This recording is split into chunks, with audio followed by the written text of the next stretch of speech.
ایک قصہ ملتا ہے، چھوٹی سی کتاب ہے، حکایت ہا و ہدایت، قصے کہانی، ایک بڑی بزرگ شخصیت کی کتاب ہے۔ تو اس میں وہ لکھتے ہیں کہ جو ہے وہ ایک آدمی، یہ اس زمانے کی بات ہے جب یہ غلام کا سسٹم رہتا تھا، تو وہ گیا مارکیٹ، بازار سے ایک غلام خرید لایا، بچہ لڑکا، اور اس کی پرورش شروع کی بالکل اپنی اولاد کی طرح، یہاں تک کہ وہ جوان ہو گیا۔ دیکھیے حسد کہاں لے جاتی ہے، مگر امام کا فرمانا کتنا سچ ہے کہ کبھی جو ہے وہ کامیاب نہیں ہو سکتا حسد کرنے والا۔ خوب جب بالکل جوان رانا ہو گیا، تنومند ہو گیا، تو ایک دن مالک نے اس سے کہا، یہ بتاؤ بیٹا تم غلام ہو؟ کہا ہاں صاحب، لیکن ہم نے تم کو کبھی غلام سمجھا؟ کہا نہیں صاحب، اپنی اولاد کی طرح پالا آپ نے۔ کہا تو جانتے ہو میں نے تمہارے ساتھ یہ سب کیوں کیا؟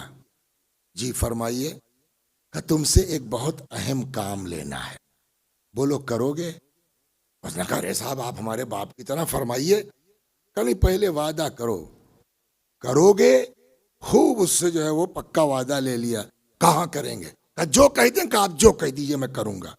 کہا تو کرنا یہ ہے کہ مجھ کو لے چلو رات میں کسی وقت، یہ ہمارا جو پڑوسی ہے نا، اس کی چھت پہ لے چل کے مجھے ذبح کر دو، مار دو مجھ کو، اور یہ میرا مال، سونا چاندی ہیرے جواہر دولت جو ہے یہ سب تمہاری، لے کے بھاگ جاؤ۔ صاحب یہ کیا کہہ رہے ہیں آپ؟ بھلا کوئی آدمی دنیا میں ایسا ہے کہ جو اپنا قتل کروائے گا اور اس کے لیے پیسے بھی دے رہے ہیں آپ؟ خیریت تو اب دیکھیے حسد کا کہنے اصل میں تم نہیں سمجھو گے بیٹا میری کیفیت اندر سے کیا ہے۔ یہ جو آدمی ہے، ہم دونوں نے بزنس ایک ساتھ شروع کیا تھا، اور میں جتنی کوشش کرتا گیا الٹا ہوتا گیا، اور یہ بڑھتا چلا گیا۔ اس کو میں نے گرانے کی بہت کوشش کی، مگر کبھی کامیاب نہیں ہوا، یہ اور ترقی کر، اب مجھ سے اس کی ترقی دیکھی نہیں جا رہی ہے۔ کہ بہت غور کیا، ایک ہی چیز سمجھ میں آتی ہے کہ لوگوں کو پتا ہے کہ میرے اس کے حالات کیا ہیں، تم قتل کر کے بھاگ جاؤ، جب صبح اس کی چھت پہ میری لاش نظر آئے گی تو سارے محلے والے گواہی دیں گے، پولیس بھی سمجھ جائے گی کہ مارا اسی نے ہوگا، دشمنی ہے ہی ہے، لاش ٹھکانے نہیں لگا سکا، میں زندہ رہوں یا نہ رہوں، کم از کم میرے مرڈر کے کیس میں پھنس کے یہ تو برباد ہو جائے گا۔ صلوات در غور کر رہے ہیں کیا ہوگا؟ اسی لیے ہم بچوں سے گزارش کرتے ہیں، اپنے بھائیوں سے، کہ بھیا کچھ ہو جائے دعا کرو خدا سے کہ اللہ اس حسد کی بیماری سے محفوظ رکھے۔ یہ حسد دنیا بھی برباد کرتی ہے، یہ حسد آخرت بھی برباد کرتی ہے۔ اچھا اب لڑکئی تو نہیں، ہاں وعدہ کر چکے ہو، بہرحال اتنا وہ ہوا، اس نے بھی سوچا یار یہ بیوقوف آدمی خود ہی مرنا چاہتا ہے، میرا کیا۔ ٹھیک، رات کو اس نے جا کے ذبح کیا، ان کا مال و دولت لے کے فرار۔ جو اس نے پلان کیا وہ پلاننگ پوری صحیح اتری، لیکن ایک اوپر والا بھی تو ہے نا، آپ چاہے جتنی پلاننگ کر لیجئے، تو اس کی پلاننگ بالکل سیٹ۔ صبح وہی ہوا، پبلک نے بھی جو ہے وہ گواہی دے دی کہ ہاں صاحب ان کے تعلقات اس طرح کے تھے، بالکل پورا یقین ہوگا کہ انہوں نے کام کیا۔ لہذا رک کر کے ایک بات اور کہہ دیں اپنے بچوں سے، دین منع کرتا ہے کبھی ادھر ادھر سنی سنائی باتوں پر یقین مت کرو۔ قرآن کہتا ہے لا تقف ما لیس لک بہ من العلم ان السمع والبصر والفؤاد کل اولئک کان عنہ مسئولا۔ دیکھو ہر چیز پر کان مت دھرو، یقین مت کر لو، اس لیے کہ کل کو قیامت میں ہر چیز سے، زبان، دل، آنکھ، سب سے کان سوال کیا جائے گا۔ اکثر یہ ہوتا ہے کہ ہم سمجھ رہے ہیں کچھ، حالات اس طرح کے ہیں، بعد میں 20 سال کے بعد پتا چلا نہیں میٹر یہ تو تھا ہی نہیں، اب جس کے ساتھ ہم نے کیا ہے یہ سب وہ تو مر گیا، کہاں ملے گا معافی مانگنے کے لیے۔ لہٰذا جب تک 100% یقین کسی بات کا نہ ہو جائے تب تک کان نہیں دھرنا چاہیے۔ صلوات بر محمد و آل۔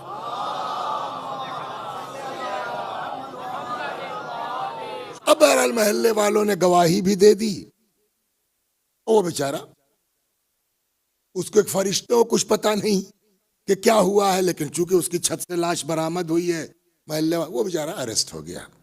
یہ پیسہ لے کے فرار. کب کون بدل جائے اس کی کوئی گارنٹی نہیں لی ہے. ایک سے ایک تلاوت کرنے والے، ایک سے ایک قرآن پڑھنے والے، ایک سے ایک نمازی تھے نا مدینے میں، سب ٹہلتے رہ گئے. اور جو امام حسین علیہ السلام کو گھیر کے کربلا لایا وہ علیہ السلام بن گیا راتی رات. تو یہ بھی بات کہہ دوں گا، خبردار کبھی اپنے کو کسی سے اچھا مت سمجھو. اور کسی کو، اسی لیے روایت کیا کہتی ہے، یہ بھی بیچ میں بات آگئی سنتے چلیے. روایت کیا کہتی ہے؟ سب کی عزت کرو. بڑے کی عزت کرو اس لیے کہ وہ تم سے بڑا ہے. جب بڑا ہے تو اس کی نیکیاں زیادہ ہوں گی، تمہاری کم ہوں گی، اس لیے بڑے کی عزت کرو. چھوٹے کی عزت کرو اس لیے کہ چھوٹا ہے. جب چھوٹا ہے تو تمہارے گناہ زیادہ ہوں گے، اس کی عمر کم ہے تو گناہ بھی تم سے کم ہوگا. برابر والے کی بھی عزت کرو. کیوں؟ کہ اس لیے کہ تم کو اپنی بدماشیوں کا تو پتا ہے، اس کی برائیوں کا تمہیں علم نہیں ہے. ہو سکتا ہے وہ تم سے بہتر ہو سکتا ہے تم سے بلند ہو سکتا ہے تم سے افضل ہو. تو کب کس کا مزاج بدل جائے، کب کون پلٹ جائے، اس کی کوئی ضمانت نہیں ہے. وہ چلا گیا اپنا. ایک دن پتا نہیں کہاں سے اچانک اس کے لڑکے کے دل میں خیال آیا کہ یار ایک کو تو تم مار کے آئے ہو، وہی جہنم میں جانے کے لیے بہت ہے. اس لیے کہ قرآن بھی کہتا ہے کہ جو جان بوجھ کے کسی مومن کو قتل کرے گا فَجَزَاؤُهُ جہنم. سیدھے سیدھے قرآن کی آیت ہے. اس کی سزا کیا ہے؟ بس اور بس جہنم ہے، صرف جہنم ہے. تو ایک کو تو تم نے مار ہی دیا ہے. اب اگر تم جا کے پیش نہیں ہو جاتے ہو تو دوسرا بیچارہ بلا وجہ مارا جائے گا. چل کے جو ہے وہ کم از کم صاف بات کہہ دو، مار ہی دیے جاؤ گے، کتنے دن زندہ رہو گے. تو ہو سکتا ہے کہ پھانسی لگ جائے، اس والے گناہ سے بچ جائے، مین تو آخرت ہے. اب ڈال دیا خدا نے اس کے دل میں. وہ بھاگا ہوا واپس آیا اس شہر میں. اور اب جج صاحب ہیں بالکل فیصلے کے قریب ہے کیس، اور یہ سیدھے عدالت پہنچے. میلارڈ قاتل یہ نہیں ہے. قاتل کیا مطلب؟ ان کی چھت سے لاش برآمد ہوئی، سارے محلے والے گواہی دے رہے ہیں.